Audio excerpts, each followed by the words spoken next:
Can't remember how you worded that. Okay, now it's up. I would move to approve the consent agenda. I'll second it. All in favor? Aye. Okay, I think we're ready, Mike. Okay, great. Okay, I'll go through various items in housekeeping. First one, just making sure everyone is aware of this and circulates it out. Still looking for sponsors for the respective events. Movies at the park, all of those are covered. Same with Farmers Market.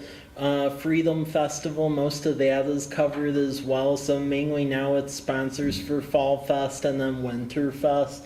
But the forms are out.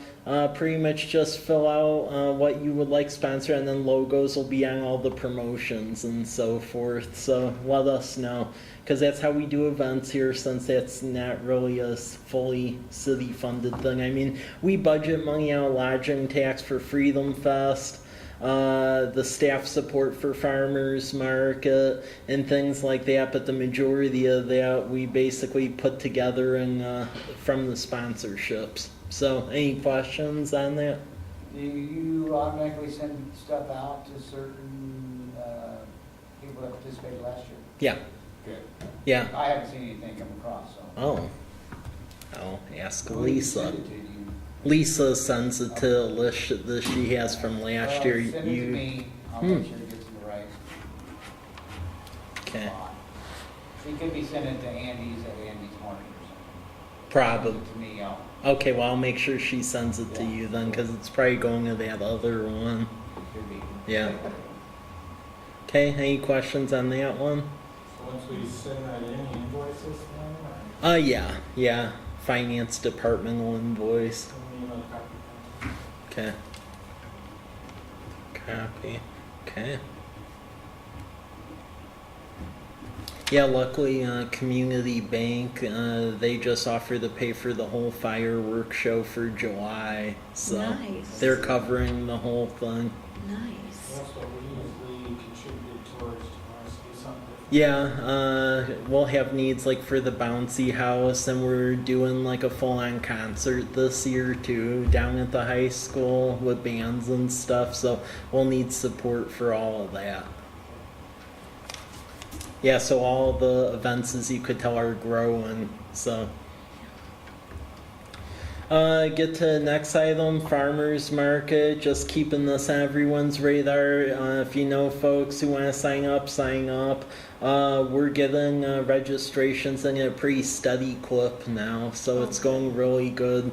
And then I sent staff to the State Farmers Market Convention that was over in Walla Walla this year at the Marcus Whitman. So that has like all the farmers market directors and various vendors and so forth, and a lot of them have we've had a lot of people register now, so that looks like that'll be good for starting May 30th, and it'll be up just about every Thursday, and most of the Thursdays have musical entertainment. We're still soliciting folks, I believe for 2 dates in September we need musicians for, but the rest of them have musical entertainment, and we're paying this year, so if you know anyone for the 2 blackout dates in September, it's like the last 2 Thursdays.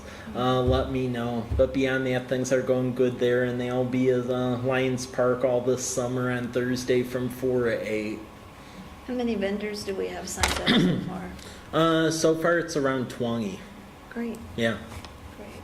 And that includes some food trucks? Yeah. Okay. Yeah, Why Not Pizza signed up this year. Good. We actually may have 2 pizza folks, because Why Not signed up, but then so did that other guy who was selling pizzas last year. Stone Yeah. fired or Yep. wood fired. And they're actually looking for a storefront along College Avenue, because that guy moved from Vancouver and now he's living here.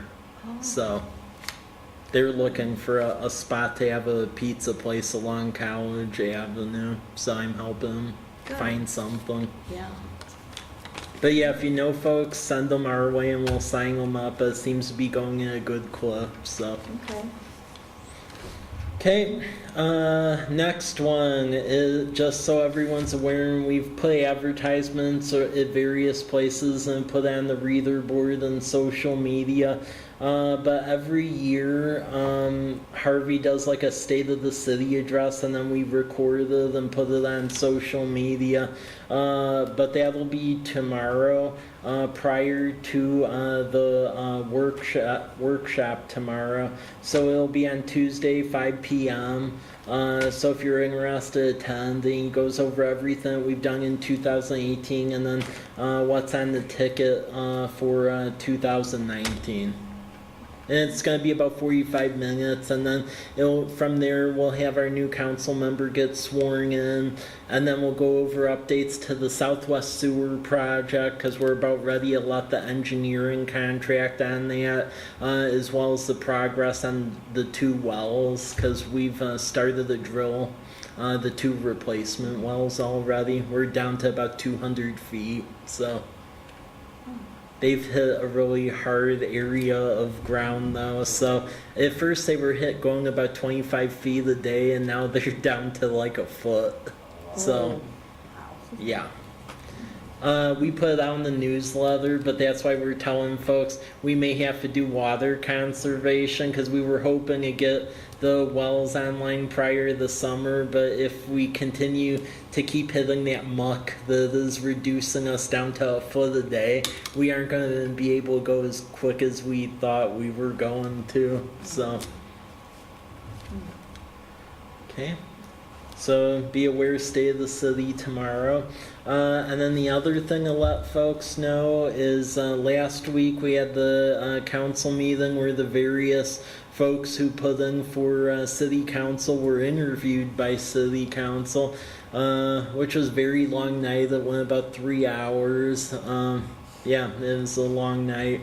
Because altogether, 10 people applied for city council. 7 of them actually made it to the interview phase, because 2 of them didn't fill out the application at all, which was a disqualifier. And then 1 of them, you have to at least have lived in the city for a year, and they were only in the city for 6 months. So that was the other one. But yeah, 7 folks. The person that got it was unanimously chosen as Norma Hernandez, and she was a business advisor over at Craft 3, which is a London office for micro business over in Walla Walla. And then for the last couple months, she's worked as vice president over at Blue Mountain Credit Union. So she was chosen as council to fill that seat for the rest of this year. And then toward the end of this year, the seat that was held by Larry Dickerson, as well as Lauren Peterson, Heather Sherman, Sherman's seat, and then Melody's seat, those are up for re-election this year. So she'll be sworn in right after State of the City. Okay, and then the next thing, and Kyle, I don't know if you want to chime in about this, but I thought I put on everyone's radar. City of College Place helps sponsor this, but every year, at least since I've been here, the Walla Valley Chamber of Commerce has a business summit, and this year that's happening as well over at the courtyard. So yeah, that's on Wednesday, and we have 4 sessions, and they're meant to be very informative for business professionals. So we're going to talk about HR. We have a gal from Boise who's an attorney who's coming to speak about that. We have a communications speaker. One of the sessions is on digital marketing, and we have a panel of local folks who will be speaking about that, sharing some ideas and tips for people with their marketing efforts. And then we have a leadership session as well. So it's just an afternoon from 1 until about 5, and then we have a wine reception immediately following and networking. So there's still room, we can still squeeze you in. RSVP deadline was technically on Friday, but we can still get some folks in if they want to attend.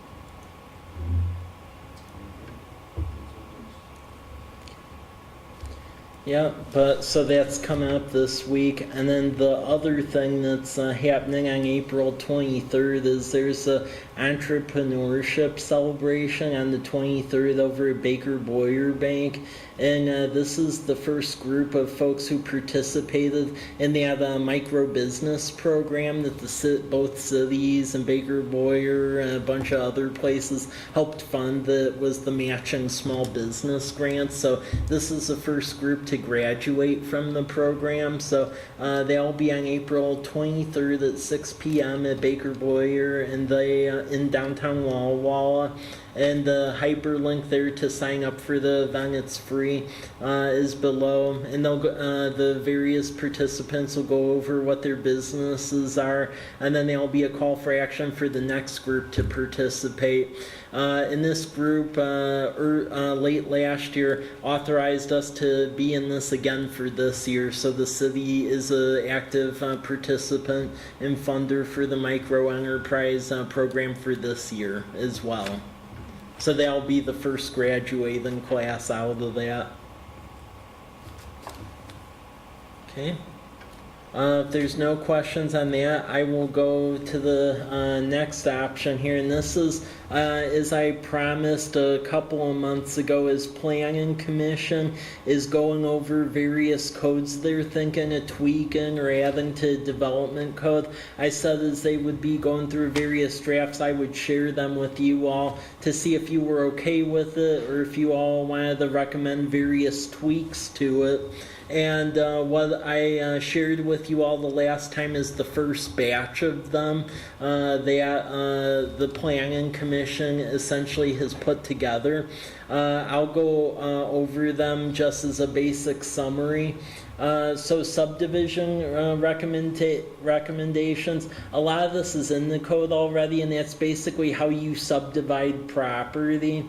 And we're allowing basically lot splits a bit easier, which a lot of cities do.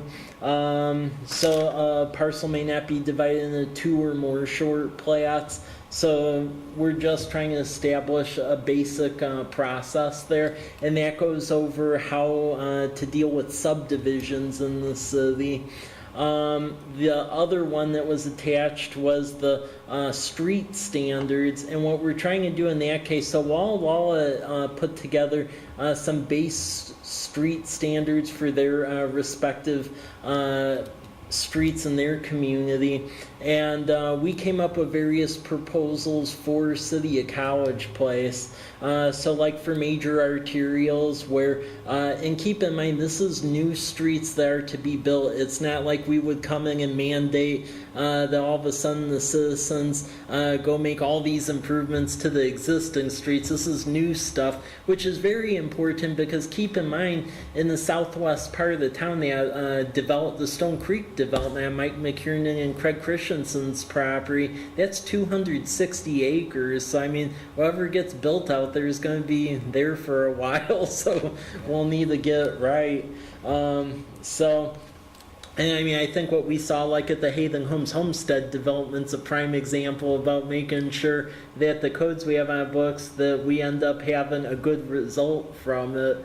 Because I think historically we were so hungry to get development, we didn't really think of what some of the fallout could be, which is having one road go to a development with 300 homes and not be able to channel the appropriate traffic in or out of there. So that's what you're seeing with this, just that for arterials, and an arterial is like Myra Road, for example, that we would have planting strips and then sidewalks, because in the interior of town, not everything has that.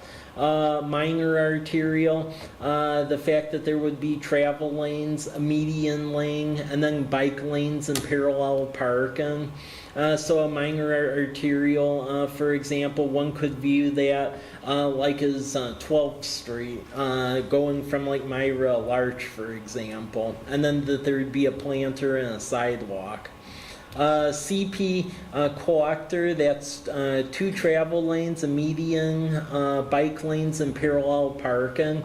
A collector is like a street, for instance, like Larch. So one where folks use it to get to other places, but it doesn't have like the traffic volumes as like Myra Road. And then a local street, which is a planter area, parallel parking, and then 2 travel lanes. And this is to try to make sure that there's room between the sidewalk and then the street. And really to mandate there just is some room, because as we know in the center of town, we have areas that don't have any of this. It's just a street and you walk in the middle of said street to get home. So that's to make sure that doesn't happen. So that's pretty much what we're thinking of with these street sections. Again, this isn't to shove it down people's throats as far as already existing development. This is really for newer developments, and then as we get grant funding, if there's money and people are open to, for instance, giving the needed right-of-way, then we'll work with them. So a good example is C Street between Larch and College Avenue to fit sidewalks and planting strips in there. We did not have the right-of-way for that, and over the last 3 years we've been slowly working with all the property owners to get the right-of-way so we could now build it, and now we have all the right-of-way. So it would help foster projects like that. So that's what's going on there. Draft housing standards. This is just opening things up where we can consider various types of housing. Our current code didn't really make reference to like cottage housing, which is where you have dwelling units for people to live in, and then there's shared common spaces, or tiny homes, which is like the smaller homes that are on wheels. And with these draft housing standards, we try to get to that. So like, for instance, manufactured housing, just that we're protecting mobile homes and manufactured housing in areas that are zoned as such. So that's our 2 manufactured housing developments, because a lot of cities tend not to protect those developments, and then over time you'll get a rich developer and then they go away and you lose all your affordable housing. So we're trying to protect those areas. Cottage housing just sets some standards for that, such as like floor areas and lot coverage. And then limitations for essentially parking space availability, but all this is pretty common. Co-housing as well. So housing clustered on a lot and supported by shared facilities. There's some language that would begin to address that kind of use as well.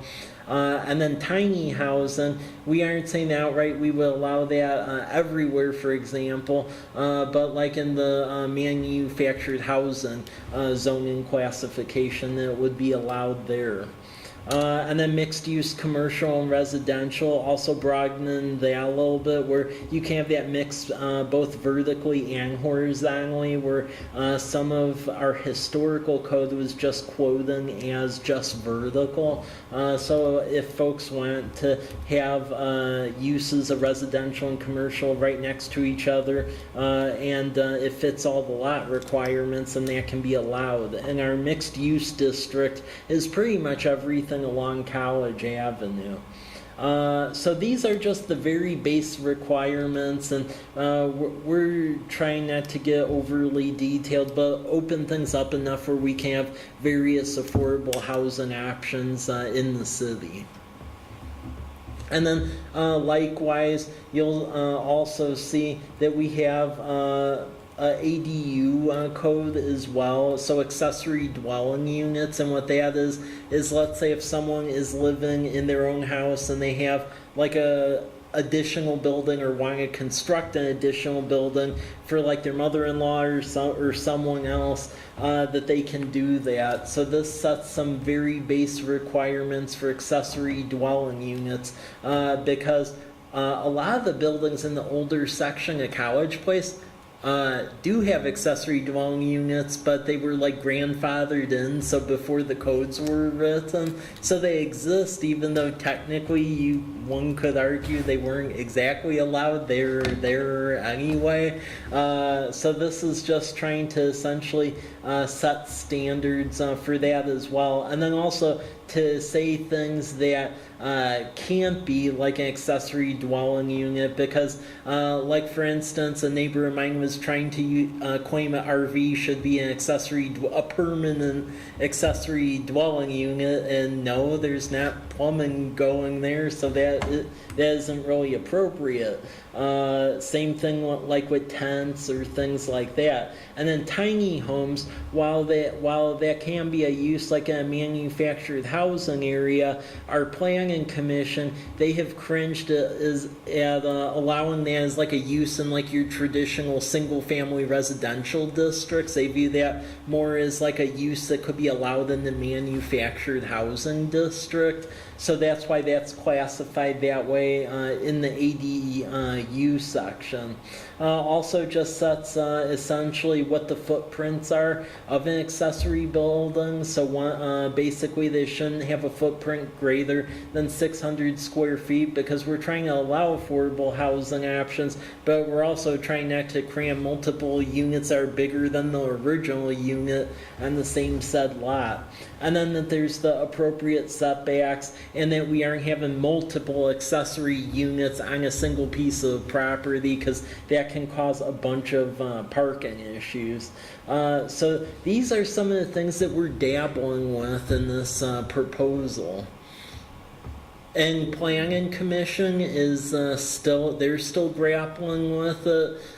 They just wanted to know, in essence, if that tech had any edits or suggestions to it, or if you recommend it as is. If you recommend it as is, it still has to go through the whole process where planning commission is still reviewing it, and they're going to have a hearing on it, and then it'll go through city council. So there's multiple levels of review here. What's the minimum lot size of a college place? Minimum lot size in most cases is like around 6,000 square feet. So,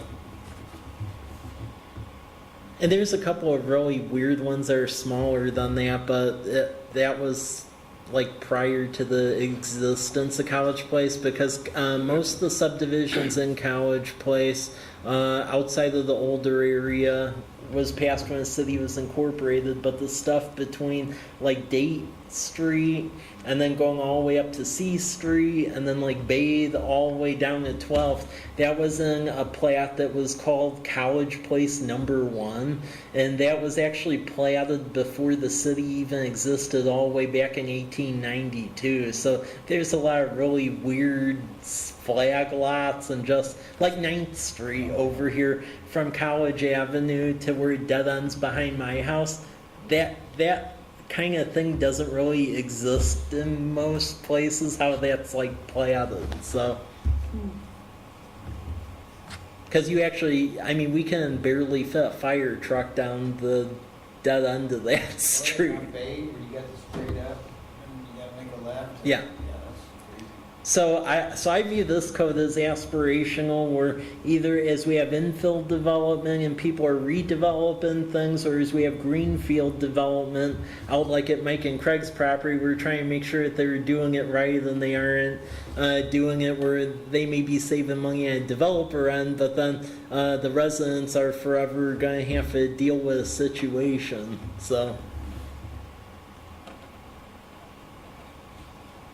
Well, I read through some of it here, and you sent, and it looks really good to me. Okay. Around all the basic stuff that I know.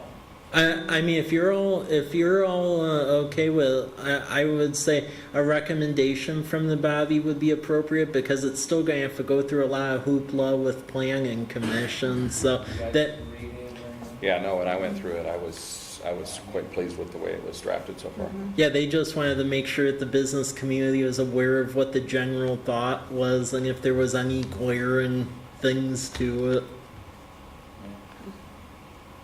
So do you want a motion to? If you feel Okay, well, I'm happy yeah. to move that we send this to Planning Commission, with our approval as written so far. Second. Any other discussion on that? All in favor? Aye. Okay. Okay, thank you. And stay tuned on that. And as I said, over the upcoming months, there's going to be batches of all of these that go to this commission because they're completely trying to retool the development code. Because the issue was historically here, things were a little bit like the Wild Wild West, which is good when everyone's trying to better their communities, but we've had cases where the end result wasn't exactly the best, so we've gotten burnt enough for it where we realize there has to be some limitations now. I believe that the next batch is going to include home-based business. Yep. Yeah, So I really want to, everybody go through that one carefully because we've got some areas that are just way far out of what they should be.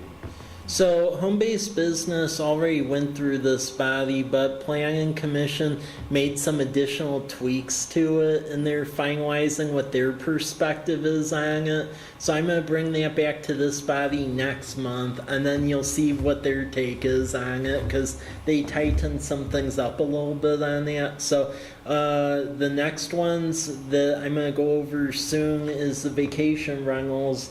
But then beyond that, a sign code. So if you recall, and this was like 2 years ago, there actually was a sign code that we were trying to get passed, and there were certain folks that got all bizarre about it, and then it was pretty much tabled for a while, and then no one did anything about it. But we need to, because there's folks that put out yard signs and then they don't take them down, and then it just messes up all signs. And then there's also certain businesses where they've put some signs up like right over like a sidewalk, and then if someone gets injured then we don't have paperwork for it, then we get sued too, and that's not good for anyone. So so that'll be going forward, as well as a makerspace code to have maker spaces, and then also a 5G cell code. So what that is they make these before, like what your 4G cell service, you would do the bigger antennas like what you see on top of the water tower, and that would take care of your cellular system. With 5G codes, what the 5G is you can get on the internet a lot quicker, but the downside to it is that those bigger antennas can no longer handle that. So instead you have to basically deploy all of these like small antennas, but all over the place on like street lights and everything. And we have to make sure that those look appropriate, because like in Wenatchee, they didn't have the code in time, and they end up getting some really weird cactus looking ones like up in the hills, and it looks really weird. And if you don't have design standards, people put in stuff that looks really bizarre, and that's... Who puts those up, city? No, it would be third-party providers, and it's also trying to put in code about people trying to cooperate together, because one of the fallouts of Wenatchee is because they had nothing, all of the utility providers decided that they were going to build competing ones, and you go up in the hills on the edge, it just looks real... it's an attractive nuisance. There's like antennas all over the place, and some of them are on top of streetlights. In other cases, they put these like flagpole-looking ones up like every half block, and it just looks really odd. So, but it's a new technology and it's coming, so we're gonna have to deal with it. So if it's a third party putting their equipment on city yeah, property, yeah. obviously there's going to be a problem. Look, renting the space, how does that work? City has to approve it, and... Well, that's what we're going to have to dabble with, because we've had a franchise process for a while, but that's for, in general, if you're just running franchises along city right-of-ways. This stuff with 5G is basically it's a major intrusion in front of people's homes if you do it the wrong way. So it's trying to figure out how to do it the right way so you don't have weird cactus flagpole things every half a block.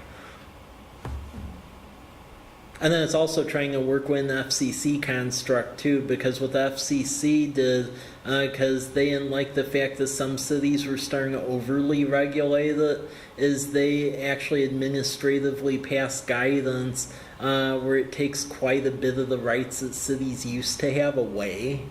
So you have to work within this like weird construct now. So we're trying to figure all of that out. They have an interim 5G code, and the reason they have the interim one is because the FCC keep doing a rule making. They keep changing what their standard is. So yeah, Walla, I think they're on their like third iteration of like an interim 5G code. So yeah.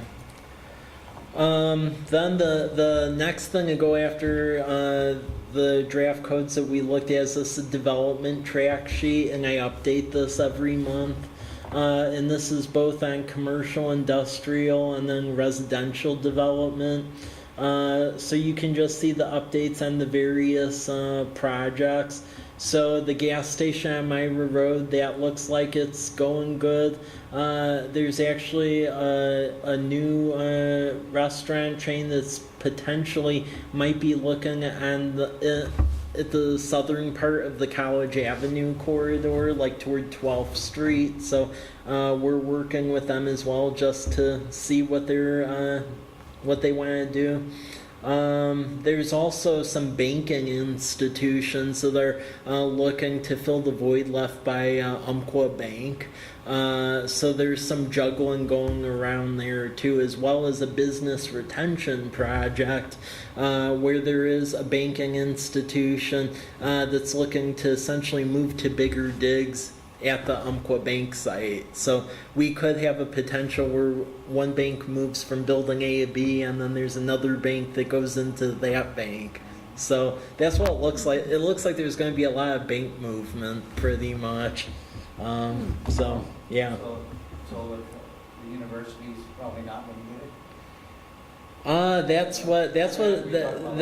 That's what's starting to sound like, because a financial institution that exists in College Place is looking at grabbing Umpqua because they need the bigger square footage. And then there's another financial institution that doesn't exist here, and the nearest place that they exist is in Pendleton, but the majority of their customers is actually in the valley here. So they're looking at potentially backfilling the old space of where this current bank is at. So yeah, there's like two banks that are in flux right now. And then Hop Thief, which is the Tap House Brewery, they have approved plans now and they're ready to break ground. So that's going to be behind Les Schwab. So that's going to be going in short order. They have a Facebook page already where you could see the drawings. That's the And name of it? Hop Thief? yeah, Hop Thief. And they'll be the first tap house, to my knowledge, in the valley, and that's where you get like electronic cards with a certain amount of drinks that you buy, and then you can actually like pour your own beer. And then they'll have like wood-fired pizza and nachos and things like that. It's the same fellow who owns the Stone Hut and Red Monkey. Yeah. Yeah, he did a deal with his dad because they were looking to finally backfill some of the empty field space back there. Because the struggle we've always had for that site is that we've wanted a hotel, but the hotel wouldn't come here till a restaurant came here. And then the restaurant wouldn't come here till a hotel came here. So this is solving one side of the equation. Because now that that's coming here, now we've had advanced discussions on the hotel side, so that's helping quite a bit. Fast food, multiple burger places are looking at the area, so that is good. Is that a done deal with McDonald's coming in by Walmart? it's pretty yeah, apparently they must have more money than they know what to do with, because I was a little surprised considering they have one on 9th Street, but apparently they're just trying to like infiltrate all the areas and make money. So I talked with their rep, and they said that they have a gap in their budget this year to do that, so they're looking at acquiring property. Yeah, but there are some other better options that are finally looking. Well, And who gets to choose what, I mean, does the city get to choose what? not really, but not really, because we don't own any of the land around here. So I mean, we help connect like all of these retail brokers to the developers and the people who own the land. But what has been really difficult in this city, which is why a lot of your key properties have stayed vacant, is that a lot of the properties that exist in College Place are owned by people where it's not like they're making their living off of it. They have another job, and if they sell it, peachy, but if they don't sell it, they don't really care. And that's been the problem, because instead of pricing it to the effect of what this market will bear, a number of the sites have been priced to what I would consider Metro Seattle acreage prices. And like for example, at least 3 of the retailers over in the Walla Walla Town Center were actually originally slated to go on the vacant piece of property behind Les Schwab and Del Taco. And the reason why they didn't is because of that whole land price thing. So if you have folks who are willing to cut a deal, they'll go over there. But if you have folks who are working another job and they think that that's like that's their bank where they're going to really cash out on it, and they don't have a motivation to make that deal, that's what's been a very hard thing. Because I would say the ones who are finally starting to come around and start to make the deals that get stuff done is now that like Tom Watson and Travis Watts are in a partnership together with Meadowbrook. They're finally starting to get some stuff going. Bob Price's as well, and then Mike McKiernan and Craig Christensen. They're very motivated. They actually start doing things. But like some of the other properties, like along Myra Road, that you'd think, well, why are they sitting that way? Actually, we primed a lot of that for development with infrastructure and stuff like that. It's just that's not the folks who own it, their primary vocation. So. It's We've been holding on to this land for a long time. Yeah. Waiting for the right opportunity to get big bucks out of it. Yeah. You know? Well, yeah, because I mean, there's some pieces of property I've been amazed that are still vacant, but it's that whole land value issue, and because in this state you can't do like tax increment financing or enterprise zones or offer other financial maneuvers to like get them to sell it. It's really dependent on the whim of whoever owns the property, because we can't do anything to grease the skids. About the only thing we can do to grease the skids is like, for example, with the McKiernan Christensen development, the fact that we're working with them on that wastewater trunk line. There's things in that agreement where it basically sets a timeline of various activities. So we can help with infrastructure and then use that to leverage things. But as far as properties where the infrastructure is already there, we're pretty much out of a deck of cards at that point in time. So. But yeah, the McKiernan Christensen development, we're still having good discussions there as far as the big box there, but that's really dependent on us moving with that trunk line. That's really the hold up on that. But the city council hopefully will authorize engineering on that the next meeting. We'll be talking about the engineering contract at length at the workshop following State of the City tomorrow night. Human being, there's a lease on that piece of property behind Home Depot for a little drive-through coffee thing. We haven't heard additional movement on it, so I don't really know what's going on there. And then, yeah, there's a bunch of potential sit-down restaurants and other things. And I'll be meeting with them at the International Council of Shopping Center meeting in Vegas. Because Kyle, I'm not sure how much you're aware of that activity, but every year there's a whole delegation that goes out of the Walla Walla Valley, and it's typically the Port of the Walla Walla, City of College Place, Walla Walla County, City of Walla Walla, and then depending on the year, sometimes the chamber is gone, sometimes haven't gone, but everyone goes down there, and then they try to get meetings with the respective retailers and developers to get going and get projects going here, and that's held the third week in May down in Vegas. So, yeah, there's a lot of commercial leads. Main reason the commercial leads are panning out so well is because the town center revenue's been significantly up. So they see that there's a market here, so a lot of folks are starting to be attracted to that. As far as residential, there's a number of developments in flux. Homestead, the final phases of that. We have a MOU with them that says they're supposed to have that all wrapped up by July. And main reason there is because we have yet to get our public park yet or other key things that need to happen. So that will happen by the end of July. Otherwise, we reserve the right to pull bond money to build it for them if they don't. So I would think it would happen by July. So Homestead will be wrapped up. Villages of Fort Walla Walla behind Home Depot.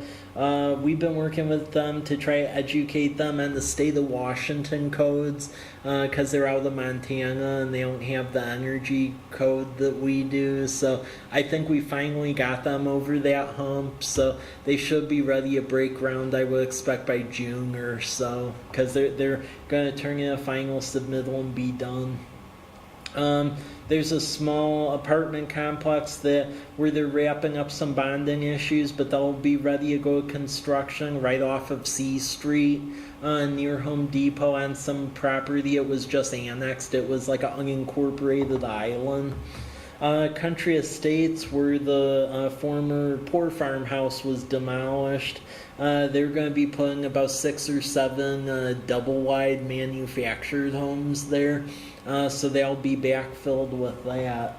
And we're working with them on the various requirements because one of the issues is they want to build a private road, but basically you can only have like 4 manufactured homes abutting a private road, and they're trying to get in 7, so we're working with them to try to cite some things on scenic view.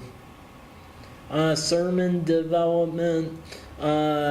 We've approved everything on the planning end. That is a U-shaped house that's right across from Wenzel Nursery. What is holding that up is it's all dependent on a flow test with Green Tank Irrigation District because they need to prove that they can get sufficient capacity if there was a fire to essentially put out an issue for an apartment complex, so we're awaiting to see what the test is. In Green Tank, we don't control that system. Going back and forth on a couple issues with putting some single-family homes out at the west end of 12th Street. Just some back and forth on code issues with that. Stone Creek development, which is the Mike McKiernan and Craig Christensen property.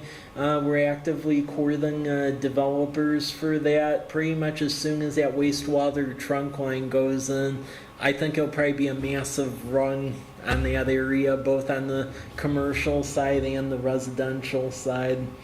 And then Project 8, that's named for 8th Street, and that's that... It's like a field property on 8th Street, just after you pass Elm, going toward Lions Park, but we just annexed that in, and that'll be about roughly 12 residential units there. So that's the update of where everything is for this month. Any questions on that? Okay.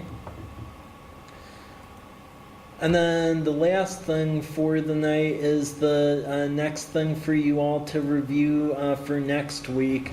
And this is the draft vacation rental standards.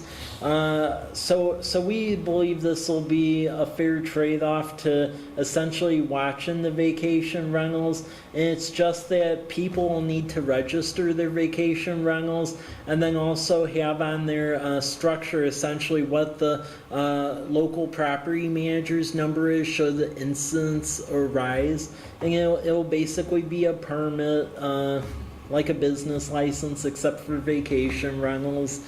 And then the fact that what would be viewed as like mobile structures, such as like trailers, camper trucks, mobile homes, railroad cars, boats, that those aren't like, they shouldn't be used as vacation rentals. And maybe like, why did you put all that in there? There have actually been incidences of people trying to use boats as like a vacation rental in a driveway, and yeah, you'd be surprised.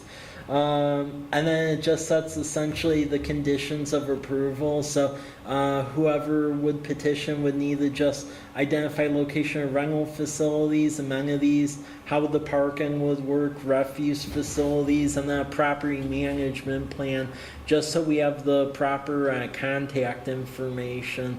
And then just saying that depending on what you're doing, you may be subject to a public health or safety inspection. Safety inspection would be done by the city building office. Public health, that's a saying if the county wanted to do that because they have the public health office. But our vacation rental proposal doesn't get near the craziness of the Walla Walla one, because the city of Walla Walla one, what happened there is they basically just had a giant rung on their community development department where, hey, if you're running vacation rentals, you must register by this date or else. And then they actually put like a ban on vacation rentals. So right now there's a moratorium. We don't get anywhere near that. It's just you need to pay a marginal fee and then turn in a plan so we know how to contact you. And then pretty much a 1, 2, 3 strike you're out rule, where if there's multiple noise violations or something else and you haven't cleaned up your act, that you can be banned from having one. But we think it's a fair middle ground. We've approached this with some of the VRBO owners who we know of in the city and who are on our lodging tax advisory commission, and they seem to be open to all of this, so that's what this proposal is. So please look at it. Let me know if you have any questions now, but we would like to have action on this at the next meeting. Okay. And if there's no questions on that, that is basically what I have for tonight. So. Anything else? Thank you, Mike. Okay. We're adjourned.